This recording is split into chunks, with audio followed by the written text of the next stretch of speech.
Hey, this is Brandon Crawford from the San Francisco Giants, and you're listening to Torture Cast. You're listening to a podcast by and for fans of the San Francisco Giants. Let's go, Giants! With hosts Willie Dills, Chad King, Ben Lee, and Eric Nathanson. Dedicated to the greatest team in Major League Baseball, the San Francisco Giants. This is Torture Cast. Standing on top, gonna stop, we came to play. Ain't slowing down, falling on, we're here to stay. And we're stomping on whatever's in our way. I'm feeling like a Giant tonight. It's Friday, November 15th. Wow, my birthday's in 2 days. How about that? 2019, and this is episode 187 of the Torture Cast, the podcast by and for fans of your interesting San Francisco Giants. I'm your host, Chad King, and joining me from Georgia once again, might be a different locale in a few months, however, is Eric Nathanson. What's up, dude? Not much. Who knew we'd have so much Giants news just all of a sudden in 1 week? Like, we have the playoffs, we have the offseason, no manager gets named, and then boom, Monday. What is his name? Scott. I forgot his name already. Harris. Scott Harris. Yeah, Scott Harris gets named general manager, and the dominoes just all of a sudden fall into place for the Giants in the last few days. It's been quite an interesting week. We have a whole different organization to talk about all of a sudden. Yeah, we said last time, and it was just a week and a half ago, hey, we'll probably record after a manager is named and, periodically when things happen. But boy, everything happened in the last 48, 72 hours. So we said, all right, we need to get on the horn here, and we got a lot to cover today. But let's just go ahead and start with the elephant in the room. The Giants did name their new manager to replace Bruce Bochy, and it is the pick that you and I, and to be honest, most Giants fans did not want. But the Giants decided to hire Gabe Kapler, and boy, does he come with a lot of baggage, and we don't have to explain the sexual abuse story behind it all. You do your own research, and you can come to your own conclusions, because I've heard rational thoughts on both sides. I have, and I don't think, just like most of these, there's so much gray area. There's no right or wrong answer, but it's how you feel about it. And some people take the objective approach of, he didn't do anything illegal. He didn't do anything to that person, so why should he be in trouble? Why should he not get a job? And he should get a second chance. While other people are saying, no, what he did was inexcusable, even if it wasn't illegal, and he should not be helming the reins of a major league organization. So I fall in the latter camp, not vociferously, but I'm disappointed by the hire myself. That said, I'm trying to get this out of the way right now. This is speaking nothing of his baseball intellect or his managerial skills, even though in Philadelphia he was fired and he had, just a under 500 record with a pretty decent roster, and he managed that bullpen pretty poorly. That said, a lot of managers have come in their second and third jobs and done just absolutely fantastic. So that's not the reason I didn't want him. I don't understand why Farhan Zaidi, who has his previous relationship with Gabe, and wanted him more than anything, clearly, as after he was hired and after the press conference, he wanted him and no one else, even though they hired other people, or I should say interviewed other people. And one of the interesting questions during the press conference was, okay, it's fine that you wanted Gabe Kapler. That's understandable. But you just said that all of these other candidates were just as qualified, and they were right there, and it was a really tough call. Well, still, why would you then, if the margin is so close between all of these candidates, why would you choose the guy knowing he had all this baggage, knowing the PR nightmare that you were going to have on your hands, and knowing how the majority of Giants fans were going to react? Why would you choose him? And he truly believes that he's the right guy for the job. And I guess he's willing to put up with all this, Eric. I don't know why. I don't know if they're like best buds or something else, or if I was GM and, I hired you because you're my friend and I worked with you in the past. And yeah, you had this thing that, happened and maybe you didn't handle it correctly, but it wasn't anything wrong or bad and everyone will get over it. I'm going to hire you anyway. And then everybody blows up in your face. I don't know. I'm just really shocked by it. I really am. Yeah, I'm disappointed as well. Only because there's just not the necessity to bring this kind of baggage on to the next manager of the San Francisco Giants. It's not worth the hassle to have all the extracurriculars, all the past, all the things that media and fans will talk about that are the skeletons in Gabe Kapler's closet. And it makes it feel like you said it's a boys club almost. It's like Farhan came in and said, okay, I'm going to bring my guys in, and it's changed the complexity of the organization, probably complexion of the organization in such a way that it just seems like it's now being run by Farhan. It's his show, no question about it, and it's his to sink or swim with. And bringing somebody on with baggage has to be worth it. And like you said, second and third time managers do sometimes come through. Bruce Bochy was. Joe Torre was a third time manager when he was with the Yankees with those rosters. So sometimes retread managers can catch on and learn and do well, but you do wonder about the extra baggage. Espada could have been named as, I think, probably a competent managerial candidate. I don't know who else would have been out there. They mentioned there was somebody else, the Rays bench coach who was mentioned at the end. Katara. And yeah, I've no idea why that he couldn't just give a new manager a chance at that point. Like, Giants fans would have been fine with a new manager. It did not have to be somebody who'd proven himself. I don't think we would have had any problem with that. I think we'd be talking about a fresh new organization, and excited about it if it was somebody like Espada or Kataro, instead of Gabe Kapler. But because of the baggage and because of the past relationship, it's Farhan's ship, sink or swim at this point. And I just wish there weren't all these questions around the organization. I wish we just had a manager and we can go forward and talk about baseball instead of having to acknowledge the fact that he mishandled things in the past. And the one thing I don't like is the press conference started out with apologies. And you just don't want that out of your manager introductory press conference. And then later he referenced that he talked to his mother and he learned some things. And while that's well and good and appreciated, Gabe Kapler, I talk to my mother about plenty of things, and I don't think she's the authority on any of them. It's just doing the right thing just takes doing the right thing, and you can hope he does that going forward because they're going to have to win games this year. I think that's the bottom line. I totally agree with you. He has a 3-year contract, and Zaidi has 4 years left on his contract. And, winning is going to be the salve to this situation for most Giants fans. Certainly there's always going to be the extreme that literally won't watch games this year, won't spend a dime on tickets or merchandise or anything. I'm sure there's going to be a small minority that keep to those promises, and that's going to have zero effect on the bottom line for the Giants. But it's going to take time for a lot of us who don't feel like he was the right choice to just immediately jump and buy into this decision, especially considering how the roster looks like it might be shaping up here, and we'll get to that in a bit.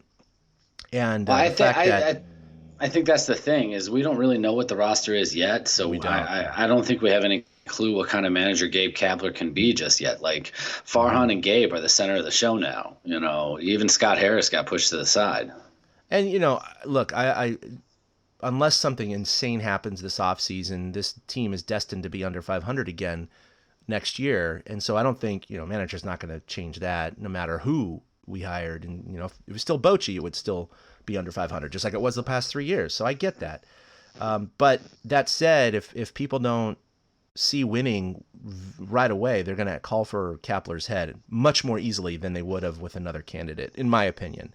And you can't expect any manager to take this roster and be above 500 next year. So I don't think it mattered who you chose, but I think the magnification of his baggage on top of a losing record this year is going to increase the volume of, calling for him to be fired. But, I don't think he's going to be fired after a year. My guess is that it's going to be a 2-year run. He's going to be 2 years like he was in Philly, and then a decision might be made to either, kick him to the curb if the social, repercussions are just way more than they ever thought, and he has a losing record. Or if everything kind of calms down and they let him go into his 3rd year and then go from there. But it's It's tough, and I am very surprised, especially after Espada was reported to have the lead, but then in the last few days, then it was re-reported that Kapler had the lead again, and it was just kind of a, oh God, no, don't do that. So. Well, you have to wonder if like Espada was in the lead, and then the longer it went was the longer Farhan got to make his argument to get Gabe Kapler hired. And it's not like the Giants, and that's the thing that's just, I think that's so making Giants fans, we're all taken aback, is the Giants don't make moves like this. Like the biggest move, Barry Bonds, I think, would be the biggest like shock kind of move that, he didn't have baggage when they got him, but you know what I mean. They don't really make waves in the baseball world and do things like that, and they don't bring extra things on. They just kind of go about their business, and they're one of the tentpole franchises. So it's tough to understand why they want to bring that kind of new baggage and questions and answers. It's tough as a fan.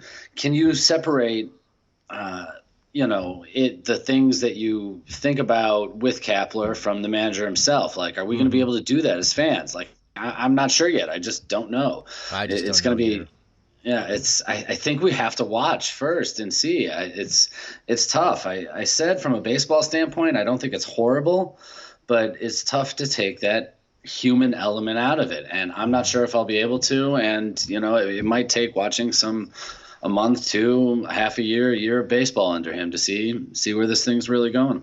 I'm sure my feelings will calm down in the months and year to come, but I still feel at this point, not that he's a bad person, not at all. I don't believe he's a bad person. I don't believe he did this with malicious intent in terms of not reporting it to the police and trying to handle it in-house. I do believe that he sought legal counsel in the Dodgers organization. I do believe that they gave him advice that he followed. So he just basically saying, look, I did what the policy said in the Dodgers organization, and I followed that policy, and I didn't do anything wrong. And right. Technically, he's correct. And Farhan was a part of that as well. And he didn't have this kind of controversy when he was hired, which is the irony of part of the situation, by the way. I'd never thought about it at that time. This is a CYA situation for Kapler and Zaidi to an extent. It's all about covering his own ass. He did talk to, pretty much the people that he needed to talk about covering his own ass. And then, things didn't flesh out the way they probably should have from there. And they have all the I's dotted and the T's crossed, and I get it. Right. Everything's covered from their side. And Major League Baseball has since, after 2015, put in a different policy that is completely different than what they did in 2015. That said, I still, as a human being, as an ethical person, I cannot believe that he did not go to the authorities and he tried to handle this all in-house with a dinner and some money, a check. And I that just screams dirty to me. That just screams, we don't want this to get out. That's what it screams to me. Let's protect ourselves. Let's protect the players that are involved here. That's what I'm bugged about. Yes, they checked all the boxes. They didn't do anything illegal. But everything they did to me was immoral. And that is part of the judge of a character. And even if he's a good guy and, he does charities and all these other great things, that's fine. In that situation, I'm just appalled by the lack of action that the Dodgers and he specifically and others took in the organization. And I know we've learned about it. We've talked to all the people in the community who are more sensitive to this, and we've learned our lesson, and we know that now this is not how it would be handled. Major League Baseball's revived their policy. Now we have to report these things. Fine. But it was 4 years ago, guys, not 40 years ago or 20 years ago. I mean, 4 years ago. Come on. That's not, it's a big risk. It's a huge risk. I know that, if in my workplace, if I knew that someone was abused, I wouldn't be like, okay, guys, let's handle this inside. Maybe we can get the person to come to dinner. Maybe that's crazy to me. That's insane. Yeah, that was to me. Weird. It was really weird. That's my issue with it. A lot of people are still like, oh, it's not a big deal. He followed policy and all that stuff like that. It's like, yeah, when you know something's wrong, something's wrong. And that was wrong. And, I don't think he should be crucified for it. Not at all. Maybe there's pressure from the organization to keep this, and he was just following orders. But at the same time, I don't think someone should be managing a Major League Baseball team with that past. Yeah. That's just my opinion. As a fan, it's just one of those things. Like, I get that he was going to get another job, but why couldn't he have taken a year off, and why couldn't it be another team? Why did it have to be my team? Why did it have to be us? Yeah, and it's frustrating because, as I said at the top, it is a completely different organization than we've ever seen in our lifetimes. It really is. To have it be, in essence, I don't want to say radicalized, that's too strong of a word, but it's radically different than any other, under Sabian, under Evans. It is clearly Farhan, and then it'll be Gabe Kapler's show. It's a different vibe coming out of the orange and black right now. And I think it's going to take an off season. I don't want to say I'm cringing. I'm preparing for a not good offseason. Like, what if players don't want to sign with the Giants now? Mm-hmm. Do they care about whether or not Gabe Kapler is the manager? I've seen current players on the Giants come out in support of it, and Longo was a teammate of Kapler's, and therefore I get why he's totally behind it, and I know he'll play for him. And that's the thing with Kapler. He's so loyal, to make the indiscretion that he made, he'll be loyal to certain things and certain players on the Giants team. So it makes for this is like, I can't remember a year with so much uncertainty in my entire adult life than what we're heading into right now with the new Giants season. I think it was Susan Slusser or Ann Killian asked him about, and they were point blank. They actually used the word. Do you think that, some people think that you're going to be a puppet to Farhan? She literally used that word, and I was like, whoa, check that Gloves out. Are off from the beginning. Gloves are off. And I think it was a little bit of disdain for the man is why she was so cold and so just blunt with that term.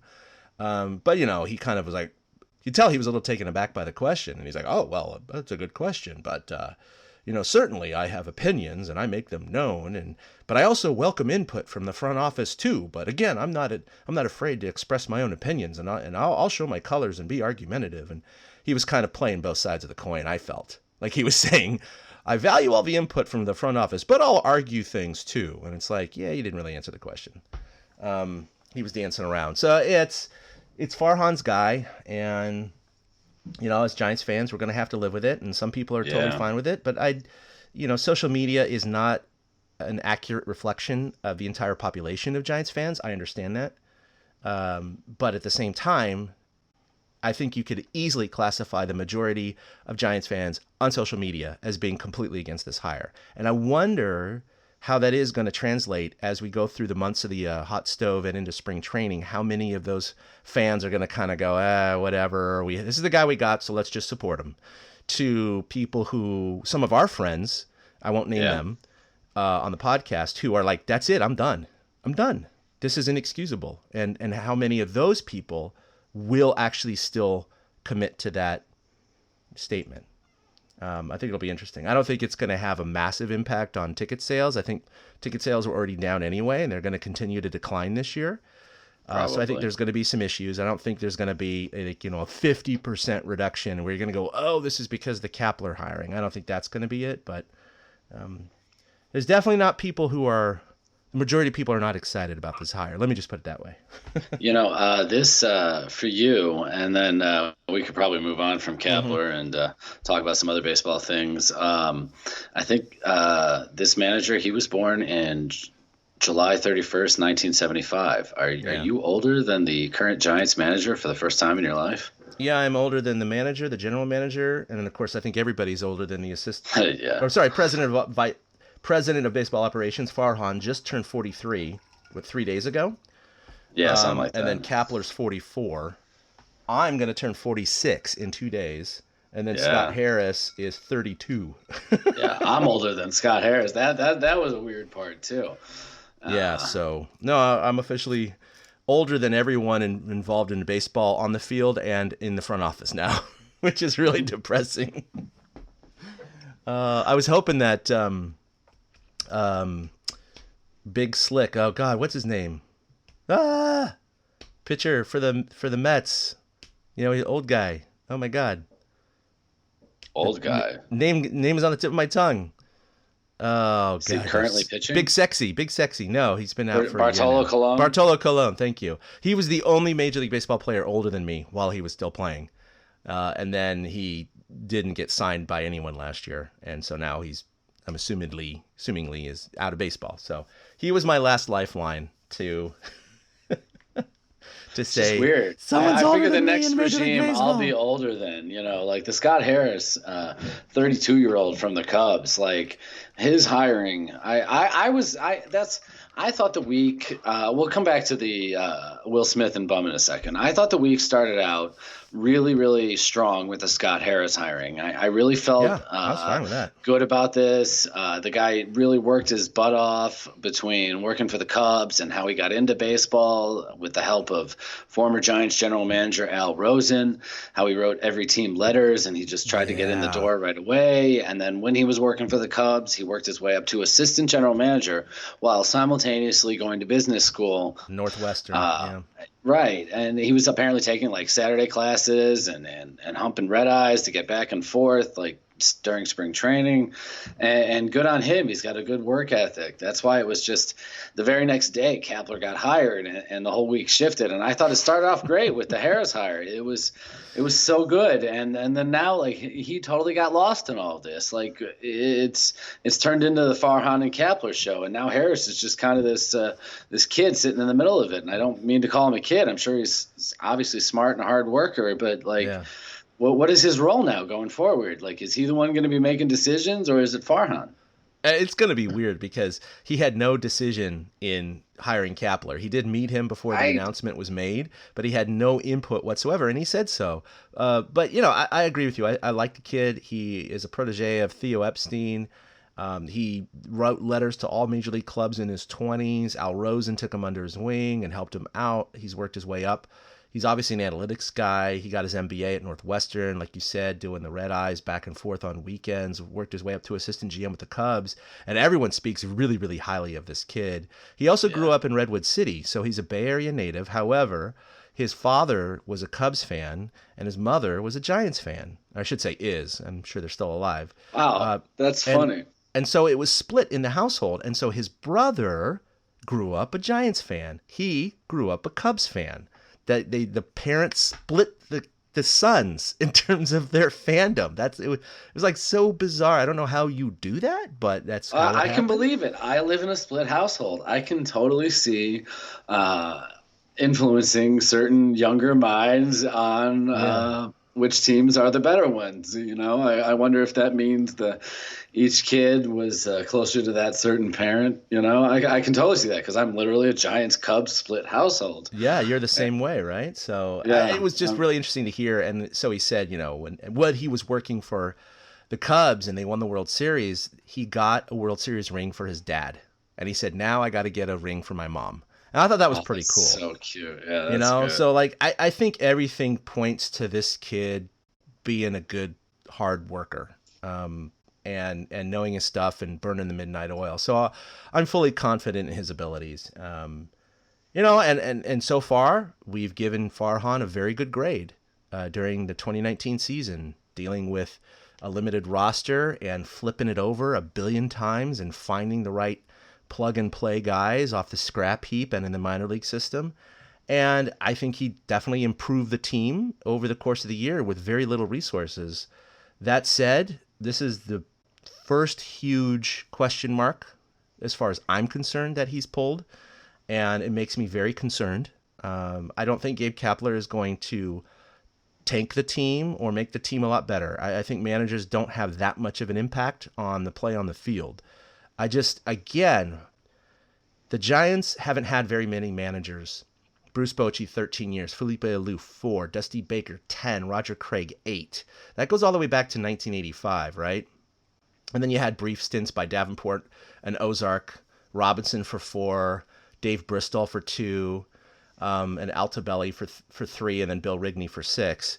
That goes back to basically my birth time. But I didn't start really following the team until Roger Craig. So he's taking over this storied franchise that has very low turnover, especially in the last 30 years in managers. And he chose this guy. And It doesn't scream one of these previous 4 or 5 managers that we've grown to love. I don't see that happening with me. Yeah. And I'm looking at this list. Yeah, I'm looking at this list and I see Kapler 2020 to 2021 or something like that on it in a couple of years when we're doing the same broadcast talking about a new manager. Like I see him as one of those 2 and done possibilities on the list. You know, there's 4 managers in history that were 10 years or more: Dusty, Bochy, Bill Terry, and John McGraw. And I just don't see Kapler fitting into that long-term kind of plan. And Bochy was the second longest tenured Giants manager behind John McGraw. Of course, was 31 years. I mean, he was a mainstay here, but Bruce Bochy at 13 was the second longest ever. So, and of course, the 3 World Championships. So, big shoes to fill for Gabe Kapler. He knows it. They've tried to apologize. That whole that press conference was freaky weird. Everybody was talking about it. And I know, guys, Buster Posey was physically there in the 3rd row. He said he supports the hire. He talked to Bochy. He's going to talk more with Bochy. Kapler is. Yeah, apparently. He's gotten Bochy's endorsement. So, you know, I know they've thrown out, obviously Longoria on Twitter was like, yeah, this is great, because they did play together. And so I know there's a baseball fraternity. And I understand why a lot of the players are going to be behind him, because he was an ex-player. He's younger. He played with some of these guys. He's a smart guy overall. He apparently cares a lot about people, and I believe it for the most part.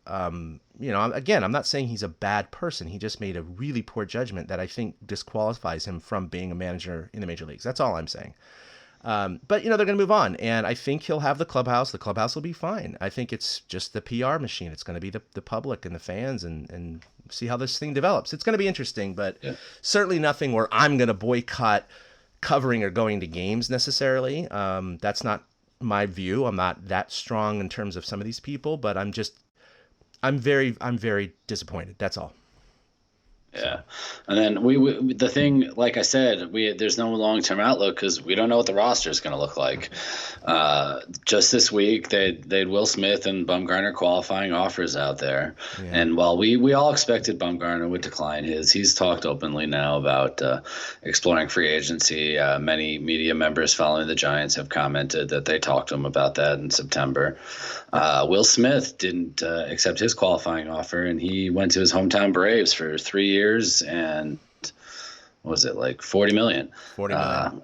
Yeah, and I didn't think he'd come back. We talked about maybe him coming back during the year, but he wants to play for a winner. He's in his prime as somebody who can be the anchor on the back of a bullpen, and he'll totally take Melanson's job when he gets there, which is fine. And he's going to go home and try to win with a team that's far more talented than the Giants are right now. Well, I mean, look, the qualifying offer was $17.8 million, and they definitely considered it. But per MLB Network's Ken Rosenthal, his agent Jeff Berry used the qualifying offer as leverage. He told teams that his client would accept the qualifying offer if he were not signed by Thursday. So they used that as leverage because Will Smith was happy in San Francisco, and obviously on an average annual pay, he's getting less with the Braves than he would have with 1 year with the Giants. But now he has a 3-year security, right? Guaranteed money. He's playing for his hometown team, and he's playing for a contender. So even though he would have stayed in San Francisco, basically he must have communicated with his agent, look, I don't want to linger the entire offseason not knowing where I'm going. So, and maybe they talked about this strategy. Okay, well, you got an $18 million offer you can sign right now.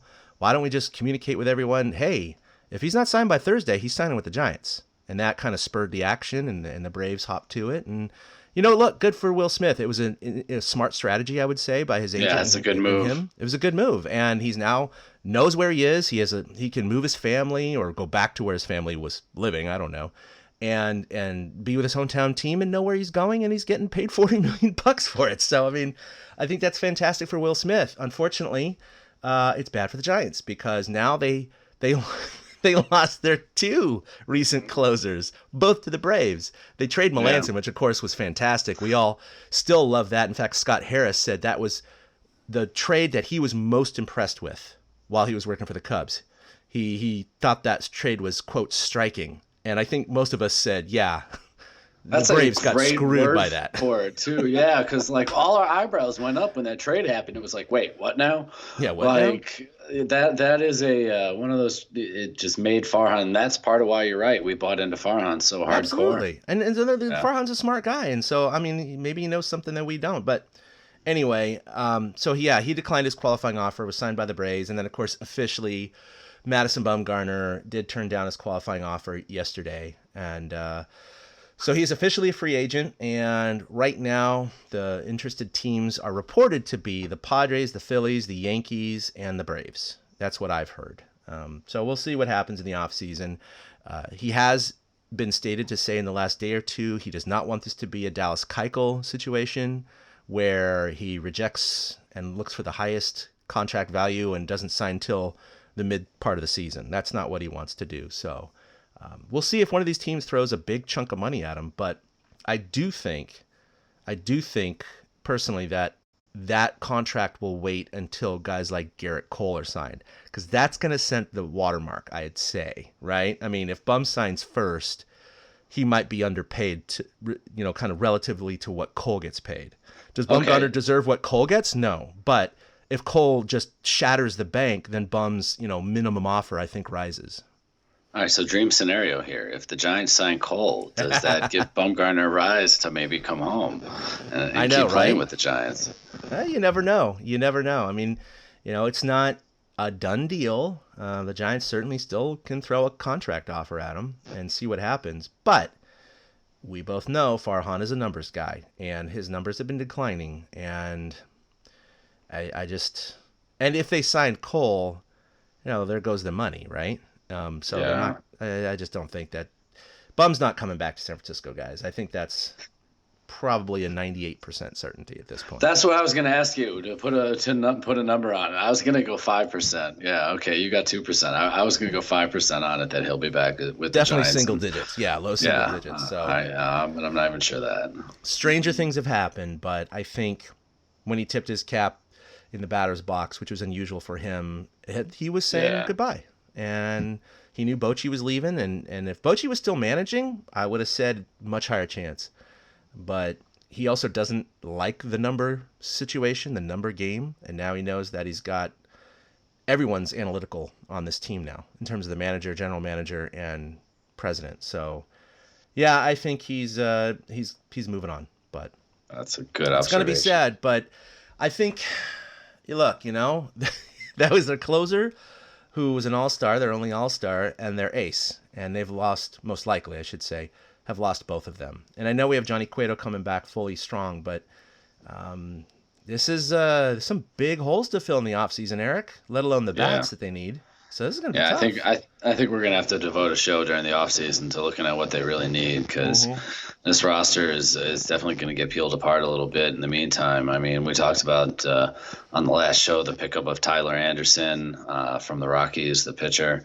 And I'm sure there'll be other moves like that going on throughout the offseason. So we might be identifying, outfield, starting pitching, first base, if, something like a Bell trade happens or something like that.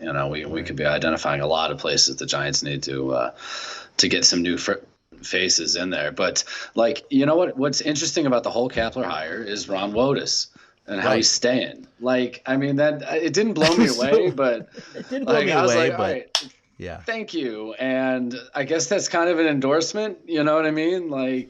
If he's going to stay on and willing to work for this guy, and the Giants want him on even under all this new management, that says a lot about him. But you even wonder about him as a managerial candidate. But you would think that somebody like Farhan would not want to keep somebody from a previous regime as the manager. But to keep him on staff like that, Wotus, 33rd or 34th year, he's going to be with the organization now. He's the longest tenured coach in Giants history. Oh, it's amazing, isn't that? I heard that nugget the other day. I know he's been with him forever, but I didn't realize it translated into that perception there, or that fact. Now, I heard a little sound clip from Ron Wotus, and he was interviewed by Chicago, New York, to be their bench coach or third base coach. And they asked him, why wouldn't you take that job? They're better contenders, and maybe it'll give you better exposure in a big market, which could translate into a managerial job, blah, blah, blah. And he said, yeah, I recognize all of that, and I interviewed because I wanted to see what was out there. But I have so many roots in this city. I love the city. I love the people of the city. I love the team. I love the fans. Like, he was just going off. It was like a love fest. And he's like, it just in the end, I think this is the better situation for me. And it is surprising. I mean, I didn't think that he was going to stay with the team because of the massive changes in, I know Farhan was there last year, but just the massive changes and the rollover. First of all, I didn't think the Giants were going to offer it, let alone Gabe Kapler, but they did. And I kind of sat back and started to think about, well, from their point of view, why would they have offered him the job? Certainly they might have known that he wanted to stay because of all these opinions he was, putting out there in terms of loving the city and everything like that. But I do think it's a good bridge for Gabe Kapler because Ron Wotus, he can lean on for just all of the institutional knowledge that he brings, all of the history, the relationships with the players, the anecdotes he can share, the lessons that he's learned. He can translate all those stories and all that information to Gabe Kapler and maybe give Gabe a bit better data set to kind of go with in terms of, making decisions with the lineup or how to handle players in the coach's office or something. I don't know. I mean, I know if I was coming in to be the manager of the San Francisco Giants and would I clear all decks? No, I would probably want someone who had some experience to kind of an oracle to talk with, some sort of wise person going like, hey, look, Brandon Belt's struggling. I want to talk to him. What do you think I should, how do you think I should approach this? And then Ron Wotus would be like, oh yeah, great question. Well, and he could offer some advice. So I think it's a good decision and I'm glad to see him stay. It's funny. I was looking. I had no idea who Gabe Kapler's bench coach was last year, and it's some guy named Rob Thompson. It's not Robbie Thompson. It's some guy named Rob Thompson with just an M, no P in there. And he was the Yankees first base coach back in 2006, and then Girardi named him his bench coach. And then last year he was hired to be Kapler's bench coach. And as we know now, Kapler was fired by the Phillies, and Girardi was hired by the Phillies. Right. So Rob Thompson is staying on as the bench coach, but he apparently does not have anywhere near the knowledge that Ron Wotus would have. And I kind of love that at least there's going to be a connection. We're going to still see Wotus out there. It's going to make Kruk and Kipe happy during broadcasts. It's not a completely different team. It is, but it isn't. And it'll nice to have the familiar face because, Bam Bam going to the Marlins. Wasn't there some other coaching? Hergis, I think, went somewhere as well. Yeah, Hergis went somewhere. Yeah, I can't remember who, but he left. Yeah. Yep. So, and he's going to, they haven't announced all the other coaches that they're going to be bringing in, so we're going to have to wait for that over the next few weeks. Right. So Oracle Park is undergoing some changes. It's interesting. It's a little bit in between of what I expected. It does look like the bullpens, because they were already scraped off the field. They showed video of that. It looks like some of the bleachers in right center are being removed. And so the facts/rumors have it that the right center field area, that fence is going to be moved in by only several feet, maybe up to 8 feet, to accommodate both bullpens in that section. And they're going to lose about 400 seats. However, they most likely will add a couple dozen seats down the lines and extend out where the bullpens used to be. So that'll bring some of those fans a little bit closer there. So overall, it'll be a net loss in seats, but not a big percentage in terms of the park. Less than 1% of seats are going to be lost. So I'm fine with it. They're going to keep Triples Alley. That's the bottom line. 421 looks like it's still going to be there. So that's, again, gonna, I both like it and hate it. I like it because I love the park and I love the tradition and I love the history, and I don't want it to be a bandbox. But at the same time, you're going to have trouble attracting some of the big free agent hitters, I think, like Osuna and Rendon and others. So anyway, interesting to note that they're going to keep most of the park intact, but at least safety-wise, it'll be better for the players. I'd be fine with 421 becoming 412 or something like that. That'd be fine. Yeah, right? Just a little bit, right? Right, not much. Just so a few of those balls eke out over there. Mm-hmm. You don't get those Brandon Belt triples and then see him slump his shoulders going, oh, it should have been a home run. And it's like, well, yeah, should have been. Sorry. It is what it is. Okay, well, let's talk about the end of the year awards. I think it's pretty interesting. Let's just start with I'll take the managers and the rookies, and then you can handle the others because you kind of contributed some of this on the IBWAA. Okay, so we have the AL Manager of the Year, Rocco Baldelli from Minnesota. The NL Manager being Mike Schilt from St. Louis. Rookie of the Year in the NL is Pete Alonso, the Polar Bear, 53 home runs. I think that was kind of a no-doubter. And then you had in the AL, Yordan Alvarez from the Astros. So those were, I think, fairly expected. I don't think that anything was a shocker there. I didn't like the Schilt. I note here on my IBWA Internet Baseball Writer Association award picks, I picked Dave Martinez before the playoffs even started, and the Nationals won the World Series. Yeah, I think Dave that's Martinez, a really good call. Yeah, he was my Manager of the Year because of the 18 and 31, 19 and 31. I've already forgotten it now, because it's been a week and a half. It's been pounded into our head. Right, I picked Dave because of that turnaround, because there was literally talk of him being fired, and then there his team was, and at that time, I'd felt the Nats made the playoffs with ease. Like in the last few weeks of the season, there wasn't any doubt that the Nats were going to sew up one of those wild card spots. And so that's why I thought, I get why Schilt, because the Cardinals kind of came out of nowhere as well. You expected the Brewers or the Cubs to do it. But I like the Rocco Baldelli pick, too, because Minnesota just comes out of nowhere. And, Yordan and Pete Alonso, they're the new generation of sluggers. That's expected. They are. And then the Cy Young was, again, a Met, just like Pete Alonso in the National League, was Jacob deGrom. It's his second. He won in 2018, so that's last year. Hello, Eric. And then in the American League, Justin Verlander beat out his teammate Garrett Cole. Justin Verlander won the American League Cy Young. It's also his second time, 2011. He's finished second 3 times in his career, 12, 16, and 18. So apparently he can only win it in odd years. And the 8 years, 11 to 19 between Justin Verlander's Cy Youngs is the longest stretch for any pitcher in Major League history, which I thought was a neat little stat. The NL MVP, it shows his longevity as opposed to, because he's 36 or whatever right now. Right. Look at, Tim Lincecum winning 2, but he burned out. Matt Cain didn't win one, but he burned out. Like a lot of these pitchers burn out early, and Cy Youngs don't. If they happen in multiples, which is rare, they happen very close to one another. But he's shown his longevity in the game, and he still is not slowing down. The guy's incredible.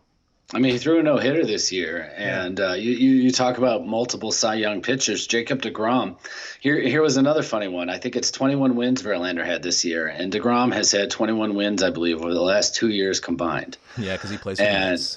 Right, it's just such a difference. Like they scored some 2.1 runs a game for him last year or something when he won it in 2018, and it's something else because for all we know, deGrom could hit a wall here all of a sudden, and he could flame out and not have the staying power that somebody like Verlander does. I think Verlander's a Hall of Famer, and I think now he is. Right now, he is. Yeah. I think the Cy Young just solidifies it, and I thought that was a fine pick. That's exactly who I picked for both those awards. And the National League MVP was Cody Bellinger, the Dodgers. Boo, in the sense that it's a Dodger. He's the first Dodger MVP since Kershaw in 2014, and the first Dodger position player MVP since Kirk Gibson in 1988. So apparently, since Dodgers, they should have won it all this year because of Bellinger. I voted for Yelich. I thought what he had done for the Brewers was enough, and it showed because the Brewers collapsed without him in a sense. Even though they lost just the wild card game, Well, he missed 3 weeks of the end of the season, or was it 4 weeks? Yeah. It was 3 weeks. It was the same amount of games as the American League MVP, Mike Trout. They literally finished they missed the exact same amount of games, and I felt like because I also like Trout as the pick there, and it's his third. I thought if you're going to do that with Trout, I feel like Yelich was that valuable and that good in the National League. Bellinger had a bit of a drop-off, it seemed, I think, after the All-Star break, and that's kind of where I went with that. He did, and I think if Yelich had finished the whole season, he would have won it. Because the vote was also very, very close. It was only 18 votes or something like that, or 18 points. It was really close. So I think if Yelich had played and hit, another 3, 4, 5 home runs and another 15 RBI, he absolutely would have had it. And then in the American League, Trout had built up such a lead. Like he was the clear-cut MVP when he went down. It was like, he's still going to win the MVP. his best season ever. It seemed like he was on 45 pace. home runs, yeah. Right. Like he never bashed the ball like he did this year. So it seemed like it was a foregone conclusion, even though he was mired on yet another bad team, that he was just head and shoulders above everybody else in the American League. And I felt that way about Yelich. That vote was actually relatively close too with Bregman. I don't have it right up in front of me, but I know it was within 20 or 30 points. It was, within 5%. So, it wasn't like a by the nose of his face, but it was pretty close. Yeah. And I thought it was funny in the NL MVP voting, Hank Schulman threw a 10th place vote to Pilar for MVP. And he named all the reasons for Pilar leading the team and at bats and driving in runs and, certain clutch situations for a team that, won more games than expected and didn't score many runs. So he was a very large chunk of the percentage of run scoring for the Giants. And you would only see that if you're watching West Coast baseball. And I just thought it was funny that Hank did it on his BBWA vote. And I did the same thing on my IBWAA vote just because I felt the same way about Pilar. Yeah. Like, this was a big chunk of a season. He was valuable to a team like all year long, between Dick coming up and Yastrzemski hitting his hot streaks and Vogt being on fire at times for himself. The constant all year long was Kevin Pilar, and he deserved his place as somebody who kind of elevated a team that did better than we expected this past season. Yep. No, it was pretty cool to see that, and I wonder if he had something in his contract saying that he gets a bonus for having a MVP vote, and Hank gets a little chunk of that. I don't know. That'd be nice.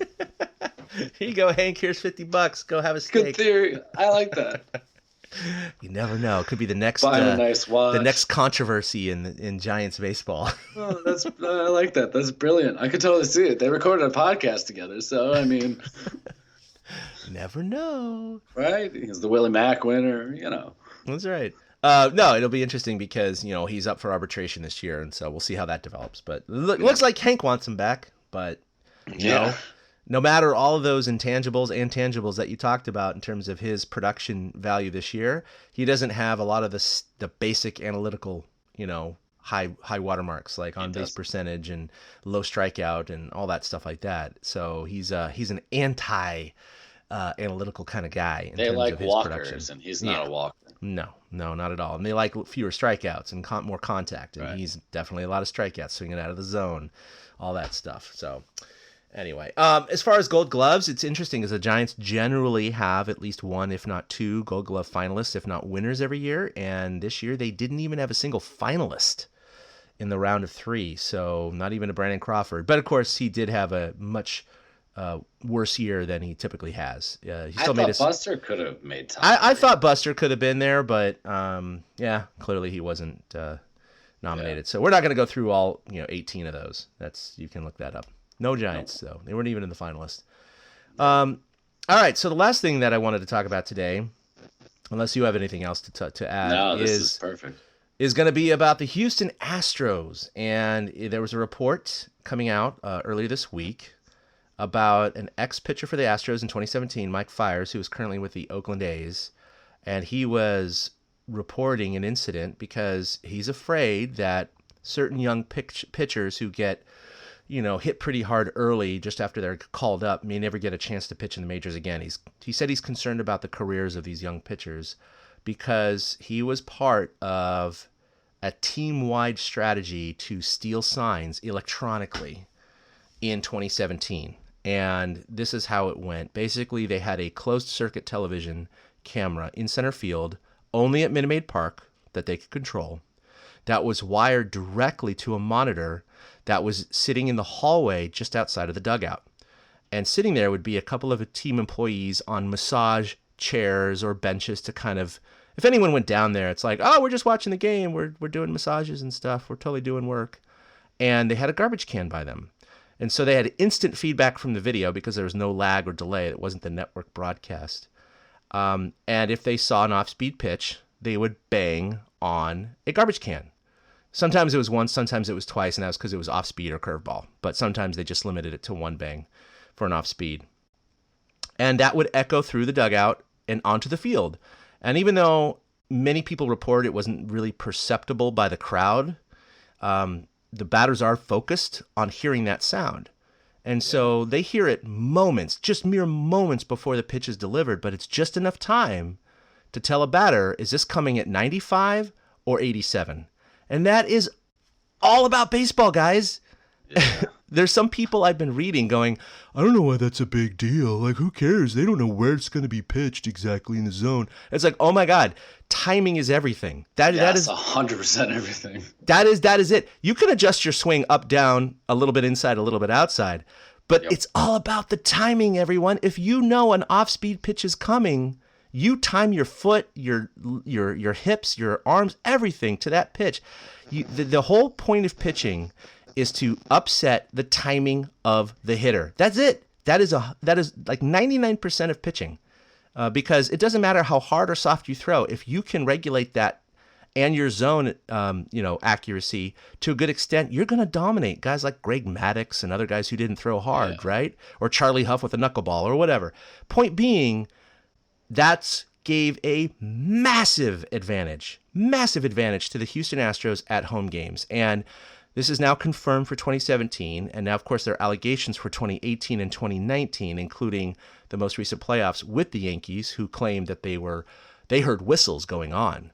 So, before we talk about this, I just want to go ahead and play a clip, and there's many more clips that have started to surface over the last 24 hours. Basically, you can go back to MLB.com and look at game archives. And, of course, these are unedited. No one's put in these sounds on MLB.com. Why would they do that? Major League Baseball's not doing that. Because I've already seen some Astros fans going for these edited clips, particularly this one I'm about to play, like, oh, he could have added those sounds in. That's totally edited. And people are just blasting those fans with links to, like, dude, here's the archival footage on MLB.com. They clearly wouldn't have put that in their own video and incriminate themselves, right? That's not happening. This is raw sound. Granted, it probably sounds different than if you were live at the park, but it is loud enough for the players to hear. So I know you can't see this, but I would definitely suggest you go ahead and look up this video. I'll put it in the show notes. It's from John Boy Media, and it'll come right up because it's already got 1.2 million views in the last 3 days. So Here we go. It's 2 minutes. Now have a lot of allegations and confirmation that the Astros were using a video camera to cheat and steal pitches. And opposing pitcher Danny Farquhar, don't know if I said that right, he said there was a banging from the dugout, almost like a bat hitting the bat rack every time a changeup signal got put down. I found the footage. Let's watch it. Here we go. He has since used. Bang. That one was very slight, but he takes the changeup. Now Farquhar looking good. Let's see. Fastball, no bang at all. Takes it. Next pitch. There's the changeup. Bang, bang, takes it. There was the off speed. Now it's like, wait, what? What's going on here? Now look. Fastball outside. So quick, 2 signs. Geared up for the fastball, fouls it off. Next pitch. Changeup. Bang, bang. That sequence is so upsetting. There's no way that is done without technology. How fast they get the bangs after the sign goes down. Watch it again. It's so fast.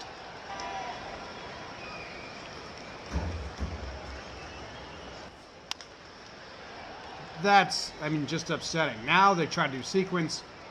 Outside fastball. No bang. Tries to foul it off. And then steps in again. Call for the changeup. Bang, bang. And Farquhar steps off and says, can you hear it? He's like, hey, they got the fucking signs. We got to change this. So he goes on. This is super upsetting. I love tip pitching and finding someone's tell and all that. This is happening so fast that it has to be done with a camera, and it sucks. Now they come back.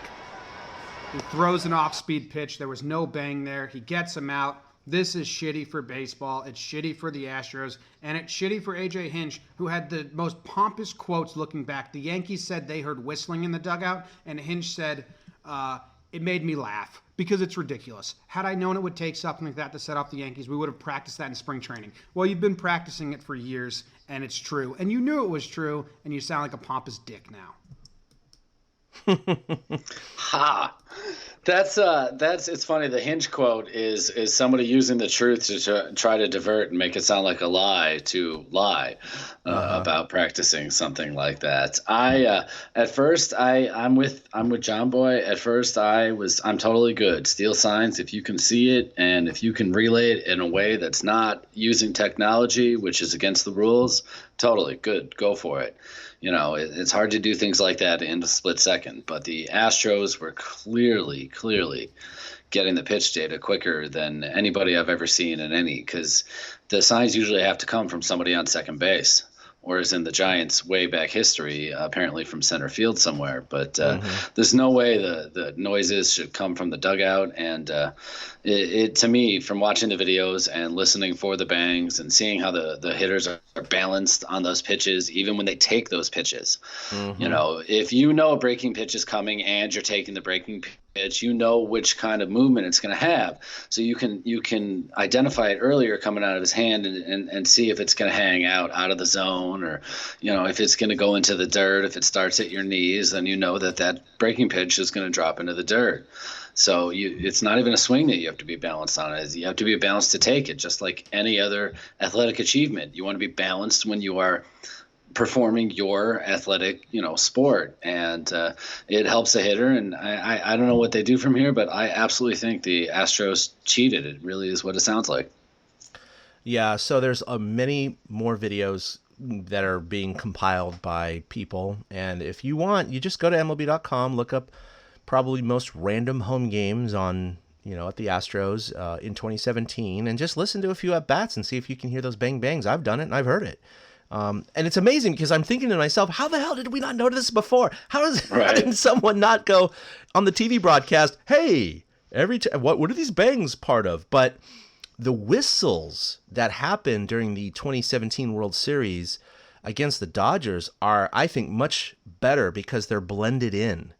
It's a one of those kind of things, and it's called a charge whistle. So, you know, do charge, right?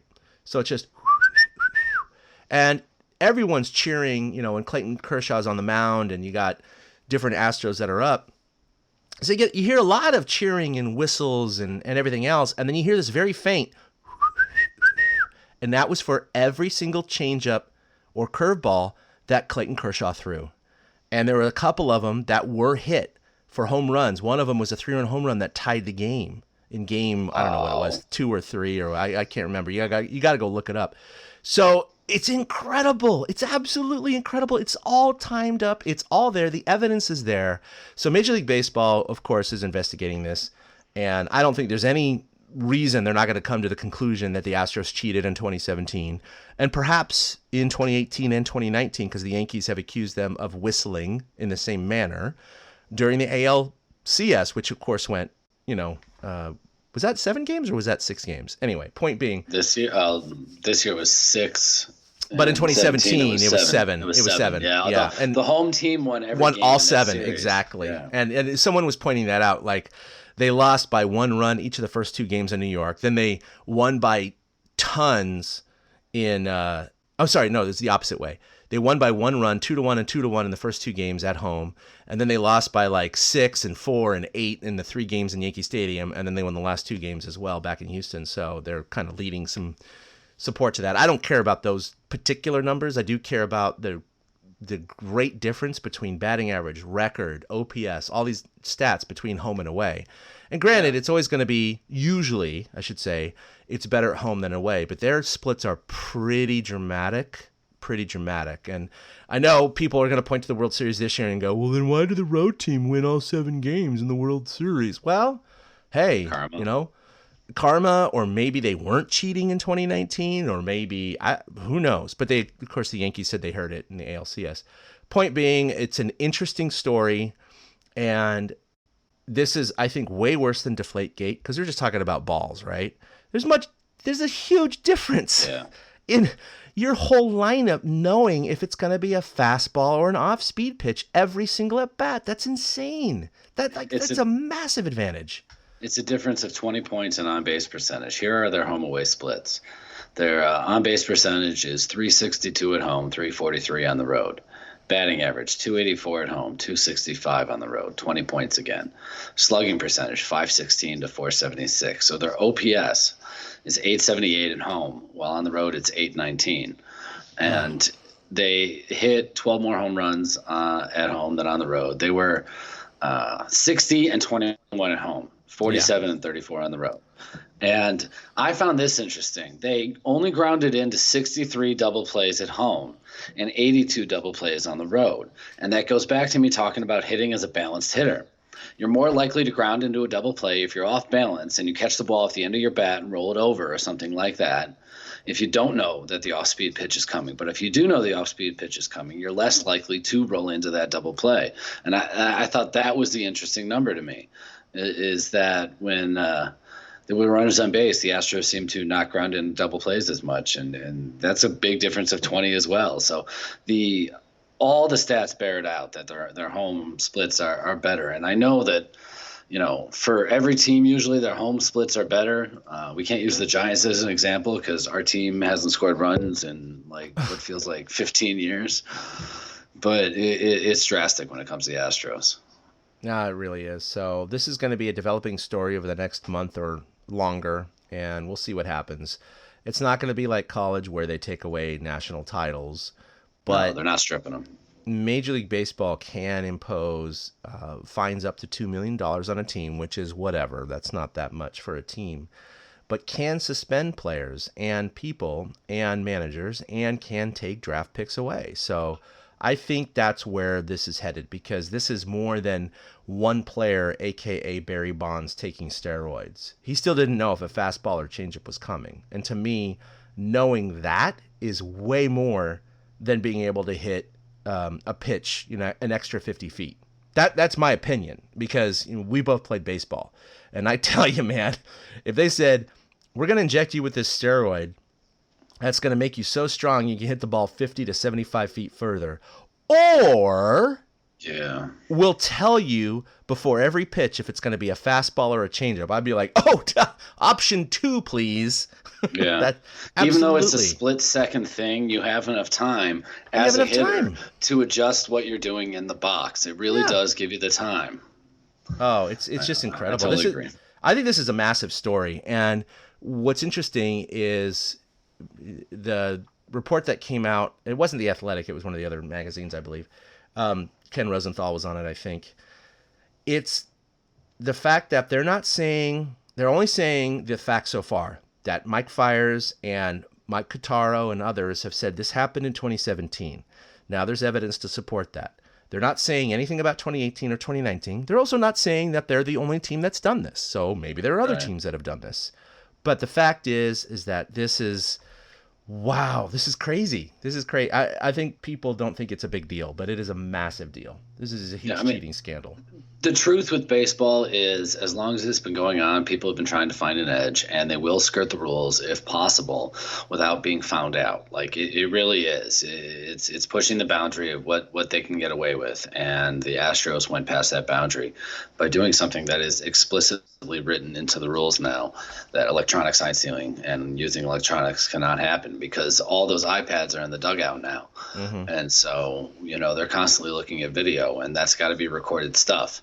And even the TVs up the clubhouse tunnel are supposed to be on like an 8 or 18-second delay or something like that. Well, they instituted in 2018 the 8-second delay because of rumors of cheating in 2017 that were internal because of the Astros.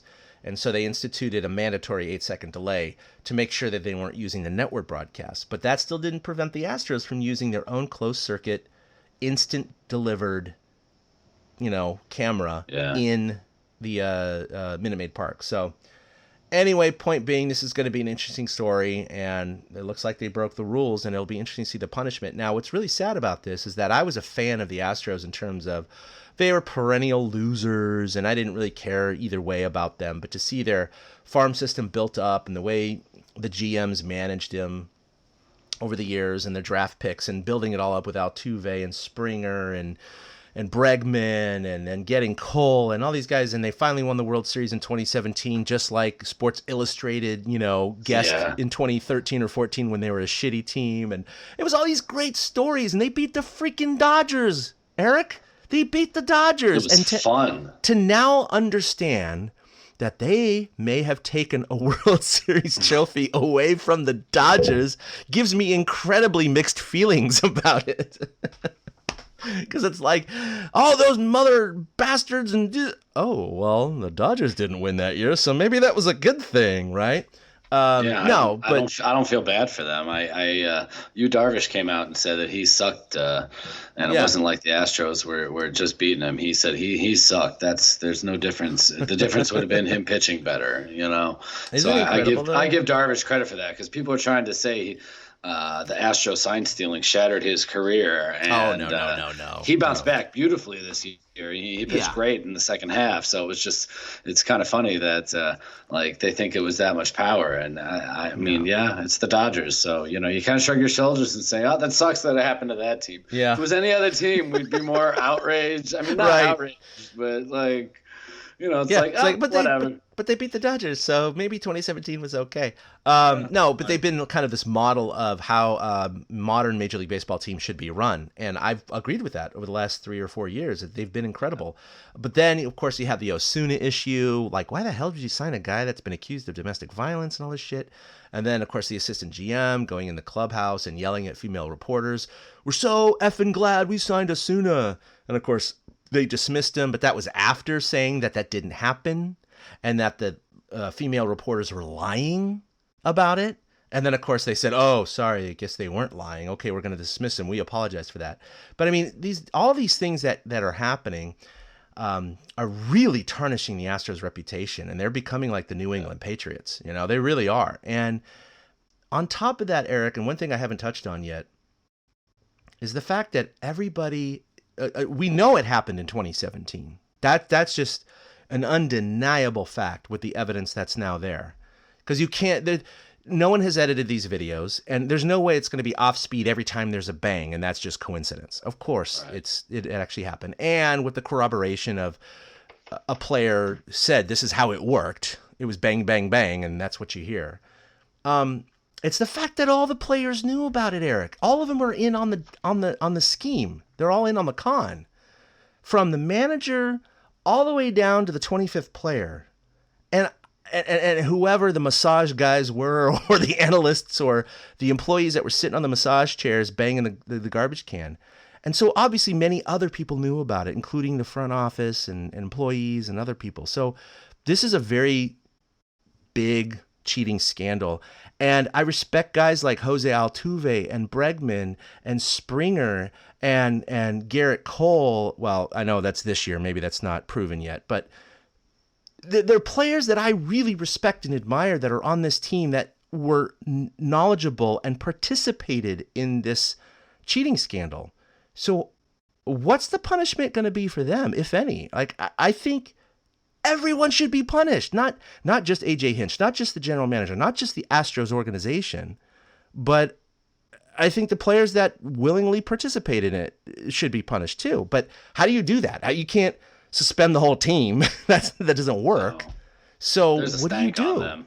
Yeah, all of them. There's just unbelievable stink. Yeah, because Jose Altuve, he's like, oh, the little guy, the one who's come, and obviously he's supremely talented. It's not taking away any of his talent, but maybe just like a steroid user, you take away some of his numbers, or at least that's the perception, right? He wouldn't have hit 5 additional home runs, or maybe he would have hit 20 points lower, or maybe whatever, because he knew, just like other players, that a certain pitch was coming. And it really depresses me. It really depresses me. The deep dive on Springer would probably be very telling, because he seemed to really thrive in the leadoff position this year and able to jump on pitches and yank him into the Crawford boxes. Right. And so I wonder if Springer would be a key if somebody were to do a deep dive on his at-bats, because I could see it's the beginning of the game. There's nobody on base. You know, you're going with a catcher-pitcher combo. You're going with the standard 1, 2, 3, waggle finger, you know, whatever you're going to do.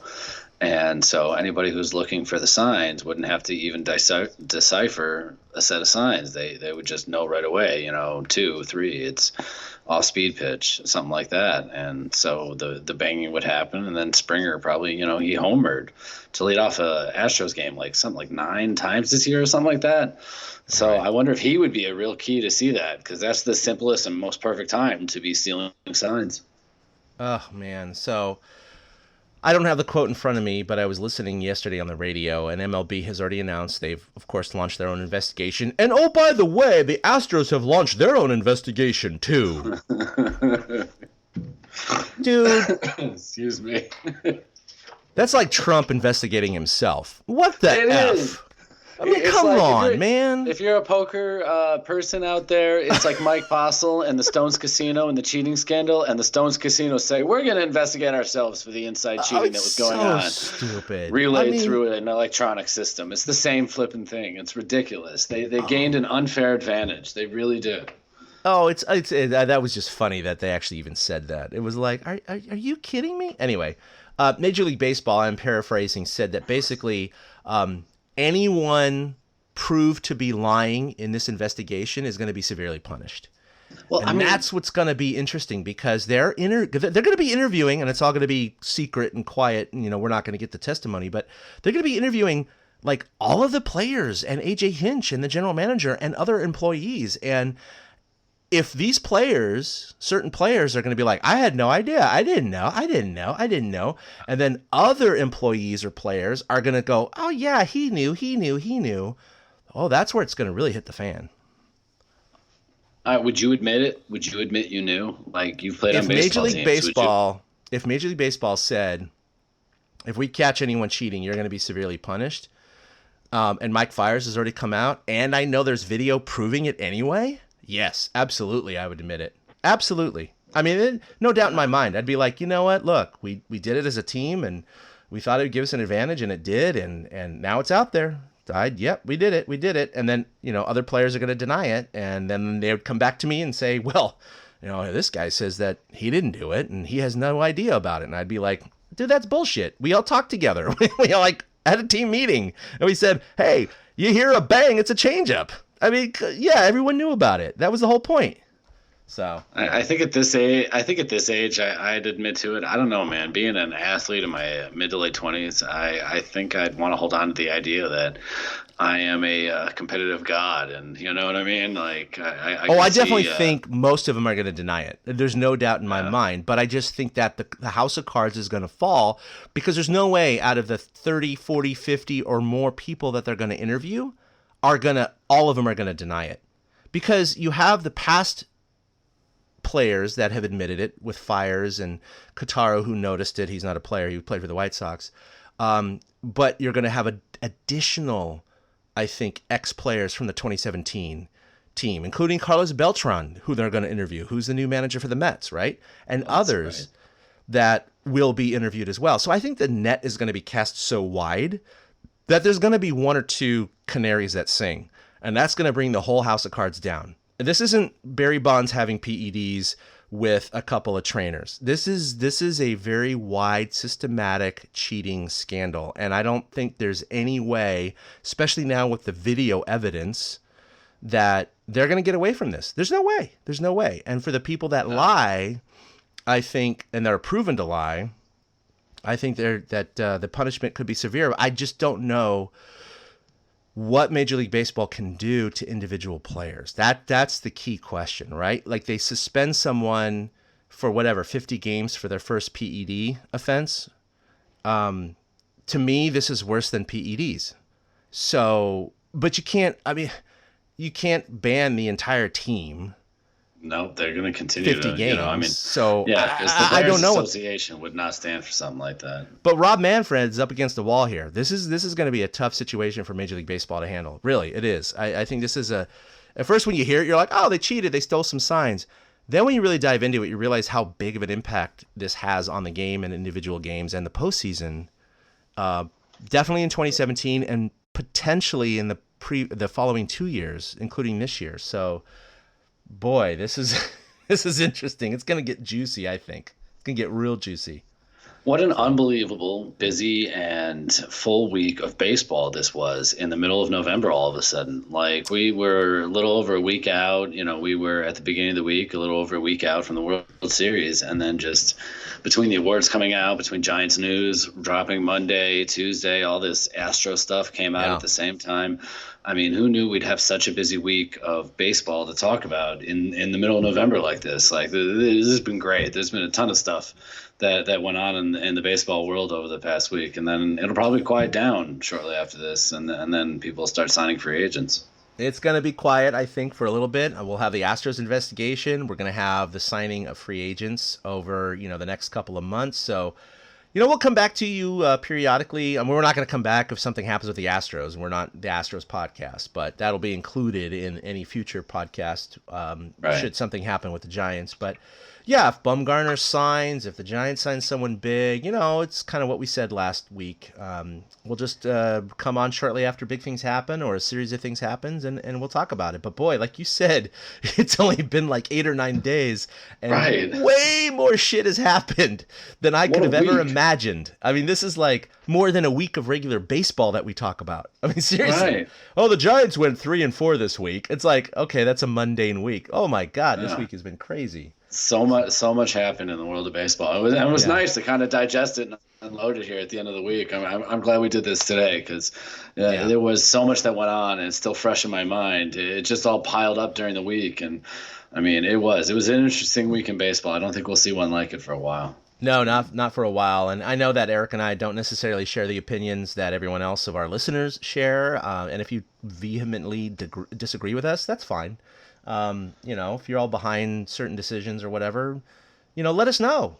Send us an email, tweet us, put a comment on Facebook, and we'll talk about it. It's all good. We just have certain opinions about things, and this is a Giants podcast about fandom of the Giants, so we're going to share our own opinions, and I think it's healthy to talk about. Yep, exactly. So if you want to come in with another different take, we'll be willing to consider it, ingest it, talk about it, and even talk about it on the show if it's not profanity laced and and all that stuff. But just let us know what your thought. There's a lot of people that come from different points of view and different walks of life that a lot of us don't ever consider. And sometimes there is an occasion where I'm pretty convinced about my opinion and I hear someone's take and it makes me change my mind a little bit. So let us know what you think, and maybe it will. But yeah, Eric and I aren't rejecting the Giants or anything like that. It's just a surprising decision, and we're going to continue on with the podcast. We're going to cover them and attend games next year and